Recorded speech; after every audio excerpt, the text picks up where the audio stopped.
प्रणाम साथियों, मेरा नाम है स्वामी प्रकाशानंद। आप सभी को आध्यात्मिक चैनल नाथ पखरी में तहे दिल से स्वागत है। श्री जी बहुत सुंदर ढंग से हम सभी को उपदेश दे रहे हैं। अज्ञानता को, विषमता को, जो मनुष्य के भीतर जो बैरभाव है, अगर प्रेम उतर जाए उसके हृदय में, ज्ञान उतर जाए तो वो सब दूर हो जाए। संदेश दे रहे हैं श्री जी यही, सावचेत हो जाओ और प्रेम को अपनाओ सदगुरु के चरणों में जाकर। धर्म, वर्ण, जाति, भाषा, इन सब से ऊपर उठो। अगर सावचेत होना हो तो सब चीजों से ऊपर उठो। सतगुरु लीजे रिजाई, एकमात्र सतगुरु को प्रसन्न करो। अब भीतर से ही हम अशुद्ध हैं तो सद्गुरु नहीं रीझ सकते। जैसे नानक, कबीर, दादू, जितने भी संत हुए वो सब गुरु चरण में गए। सभी धर्मों में जो मूल तत्व भी यही है कि हम सब एक हैं। तभी समाज में एकता स्थापित कर पाएंगे ना, तभी लोग सावचेत होंगे, तभी धर्म में जुड़ेंगे। ये सामाजिक दृष्टिकोण है। तभी झूठी छूटे सांची पाइए। तो मूल कड़ी जो बता रहे हैं श्री जी कि अगर सांसारिक चीज़ों से मुक्ति चाहिए तो सत्य वस्तु को अंदर भरो। सतगुरु सत्य है, प्रेमा भक्ति सत्य है। तो मूल तत्व पाए बिना सब कुछ व्यर्थ है। गुरु के चरण में गए बिना सब कुछ व्यर्थ है। तो सतगुरु लीजे रिजाए, सतगुरु की अनुभूति करो, आपको भक्ति आप फलीभूत हो जाएगा। तो सत्य को पाओगे। इसके पहले सत्य नहीं मिल सकते। पहले तो आपके अंदर पवित्रता चाहिए, झूठी छूटे, आंतरिक सुचिता चाहिए ना। झूठ भरा हुआ है और जा रहे हो गुरु के पास, थोड़ी होगा, है ना। जो सत्य पाने के लिए जा रहे हो, अंदर तो झूठ भरे हो, तो सत्य का साक्षात्कार नहीं हो पाएगा।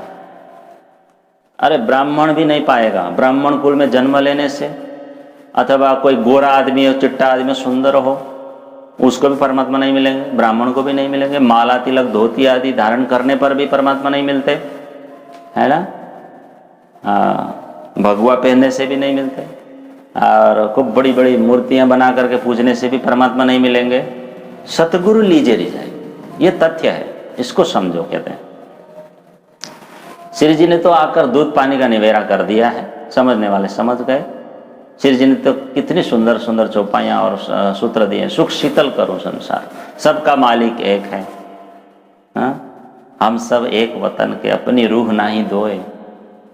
तो विश्व शांति के लिए श्री प्राणनाथ जी हम सबको मार्ग दिखा रहे हैं। हम मार्ग से भटके हुए इसीलिए दिखा रहे हैं।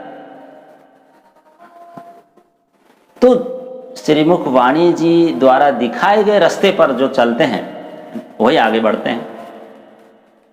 जो इस वाणी के साथ जुड़ते हैं वो अवश्य सुख शांति जीवन में स्थापित कर पाएंगे, जीवन में भी और परलोक में भी। क्योंकि श्री जी की ये वाणी ब्रह्मवाणी है। इससे बहुत कुछ हो सकता है, बहुत कुछ। क्या कहा? न खुले अकेले वेद से, न खुले अकेले तारतम। वेद तारतम दो मिले तब मीठे अंतर भ्रम। ये झूठी छूटे, नवरंग स्वामी ने कहा है, श्री जी ने नहीं कहा। तो झूठी छूटे सांचे पाए। श्री जी ने क्या कहा? जंजीरा मुसाफ। क्या कहा? जंजीरा मुसाफ की। मुसाफ कुरान, मुसाफ कुरान की जंजीरा, आटी गुटी जंजीरा मुसाफ की। अब देखो क्या कहा? मोतियों में पिरोए जब, मोतियों में। फिर कहा जिनसो जिनस मिलाइए। क्या कहा? जिनसो पाइए मगज मायने तब। जिनसो जिनस मिलाइए, पाइए मगज मायने तब। श्री जी की चौपाई। किस तरह हमें ले जाते हैं ऊपर, किस तरह सदगुरु के साथ जोड़ रहे हैं। कौन है सदगुरु? जो मगज मायने खोल दे, जो रहस्य को उद्घाटन कर दे। वेद में तो संकेत है, कतब में भी सब लिखा ही है, परमात्मा है, एक है, सांकेतिक भाषा में लिखा है। और तारतम्य ने क्या किया, सीधी सरल भाषा में वही बात को कर डाला। आया बात समझ में? बात आई समझ में? तो एक धार्मिक दृष्टिकोण श्री मुखवाणी ने दे दिया सभी को। जैसे उदाहरण दिया जाता है अजराइल, अजराइल शब्द है ना, ये कुरान में है। कहाँ है? तो अजराइल का क्या अर्थ है? शंकर भगवान, जो संहार के देवता है उनको कहते हैं शंकर। तो कुरान में उसी को क्या कहा? फरिश्ता कहा। अजराइल फरिश्ता, अजाजिल फरिश्ता, विष्णु जो पालन करता है, और सृष्टिकर्ता ब्रह्मा जी मीकाईल। ये कौन है? अक्षर के नूरी, नूर के नूरी फरिश्ता, ऐसा कहा है कुरान में। तो महामती प्राणनाथ जी ने वाणी में स्पष्टीकरण दे दिया सभी चीज़ों का, सब कुछ दे दिया। खुलासा में, मार्फत सागर में, सानंद में स्पष्टीकरण किया है सारी बातें। और ये जो अजाजिल किसको कहा? विष्णु भगवान को कहा कुरान में। कुरान में विष्णु को क्या कहा? अजाजिल। और मीकाईल किसको कहा? ब्रह्मा जी को कहा गया। देखो किस तरह जोड़ रहे हैं। जैसे इब्लिस कहा गया, शैतान मन को इब्लिस कहा गया। किसको कहा गया? प्राणनाथ जी ने वाणी में स्पष्ट कर दिया। शैतान मन है ना अंदर, उसको। और कुरान में लिखा है कि परमात्मा किशोर स्वरूप वाले। कैसे स्वरूप वाले? किशोर। और कुरान में उसका क्या शब्द है? अमृत सूरत। अमृत का अर्थ होता है किशोर वय। मोहम्मद ने देखी थी ना मेराज के समय, देखी थी ना। और किशोर स्वरूप का वर्णन मोहम्मद ने कुरान में किया है, अमृत स्वरूप। मोहम्मद साहब को एक बार दर्शन हुए थे मेराज, उस समय उन्होंने किशोर स्वरूप को देखा, तभी आके कुरान में लिखा। तो हमारे उसमें क्या लिखा है शास्त्रों में? चिदादित्यम किशोरांगम हरे धाम में विराजितम। वही अमृत स्वरूप चिदादित्यम, जो शास्त्रों ने वर्णन किया, श्री जी ने भी वही वर्णन किया है। कुरान में लिखा है अरफाइद, इसका भी महामती ने स्पष्टीकरण कर दिया। ये है सतगुरु, ये है सच्चे सतगुरु, सारे भेद बता सकते हैं। कुरान में क्या लिखा है? आखिरत में, अंतिम समय में, क़यामत के दिन जो विश्वास लाएगा क़यामत के समय में, जो ईमान लाएगा क़यामत के समय में, उनको बंदगी का कई गुना फल मिलेगा, ऐसा लिखा है। तो इसे कुरान ने कहा अरफाइद, यानी कि प्रभु प्रार्थना पर कई गुना फल पाने का दिन, इसे कहते हैं अरफाइद। प्राणनाथ जी ने कहा, क्या कहा? दशमी, जो दशमी सदी है और जो 11वीं सदी है, ये दोनों अरफाइद है। सदगुरु महाराज दशमी में आए, है ना, मोहम्मद दशमी सदी के बीच में आए, और उसके बाद सदगुरु महाराज आए, फिर सदगुरु महाराज के बाद प्राणनाथ जी आए। अरफाइद हुआ, ज्ञान लेकर आए। दशमी और 11वीं को प्राणनाथ जी ने अरफाइद कहा।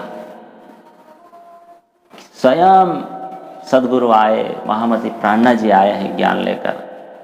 इमाम मेहदी के रूप में प्राणनाथ जी आए, बुद्ध निष्कलंक अवतार के रूप में सदगुरु आए, और उनके शरण में लोग आए, और लोगों को क्या मिला? क्या मिला?